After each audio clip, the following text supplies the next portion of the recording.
بسم الله الرحمن الرحيم إن الدين عند الله الإسلام.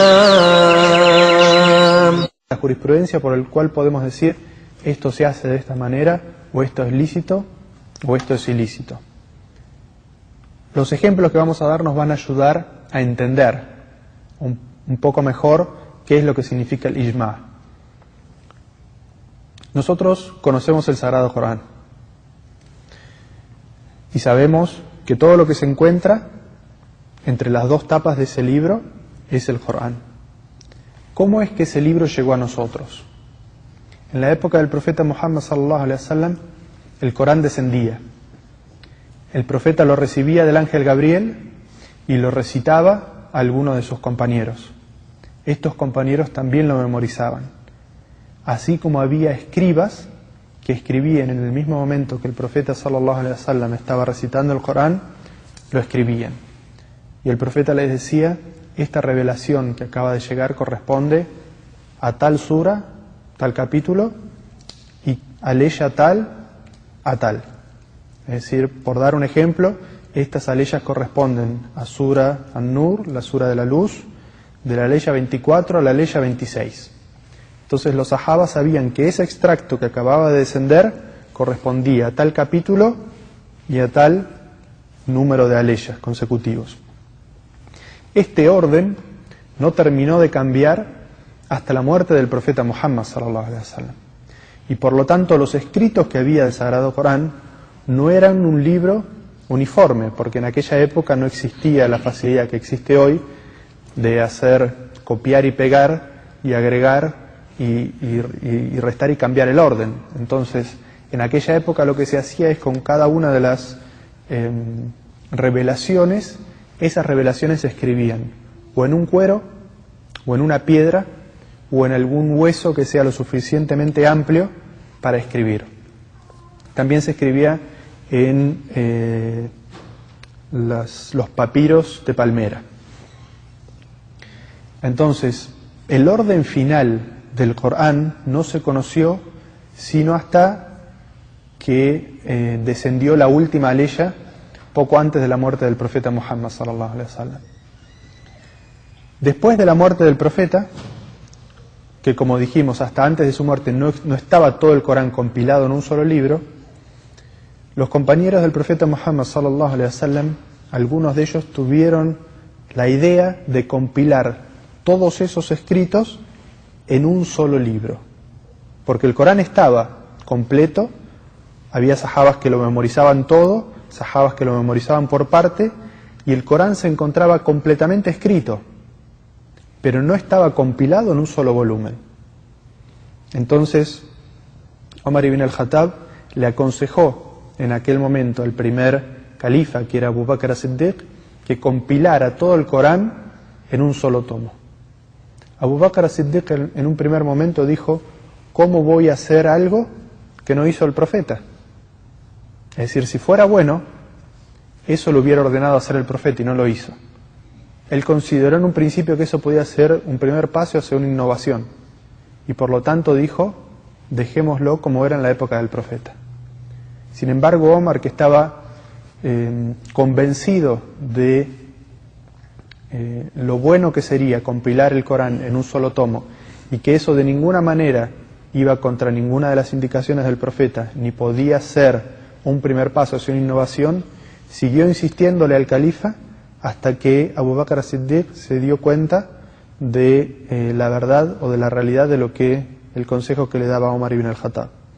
Entonces se juntaron los sahabas y los que memorizaban el Corán, y por orden del califa compilaron todo el Corán en un solo volumen.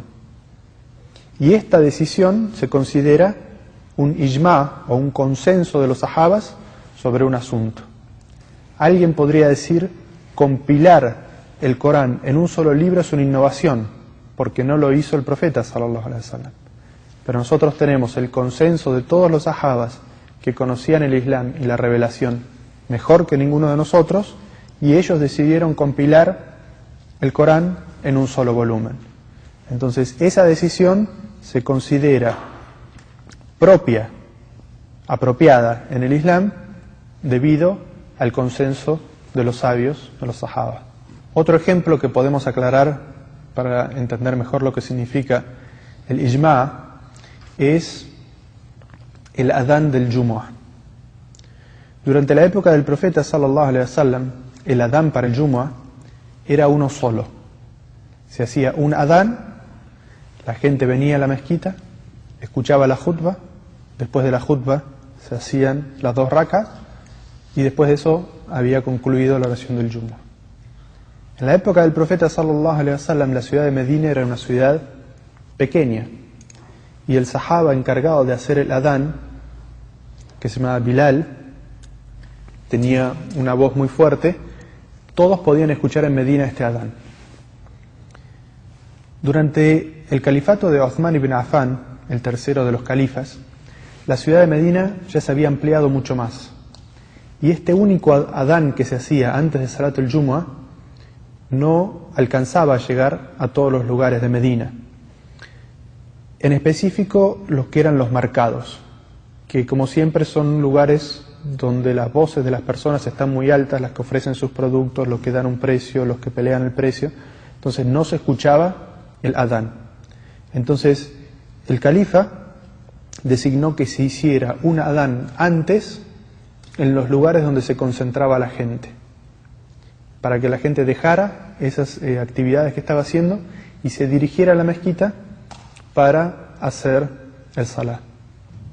Alguno podría decir, el califa hizo una acción que no estaba establecida en la sunna. Sin embargo, el califa Uthman, radiyallahu anhu, conocía la sunna y los objetivos de la sunna mejor que nosotros. Y él sabía que el llamado a la oración es, como se llama el adán, el llamado a la oración para que la gente vaya a la oración. Y como ese único adán no estaba cumpliendo el objetivo para el cual había sido puesto, designó que se haga un adán en otro lugar. Entonces, durante mucho tiempo, y en algunos lugares hasta el día de hoy, se hacen 2 adán. Uno, hora y media o 2 horas antes de Salat al-Jumu'ah, para que la gente venga, y otro cuando está por comenzar la oración.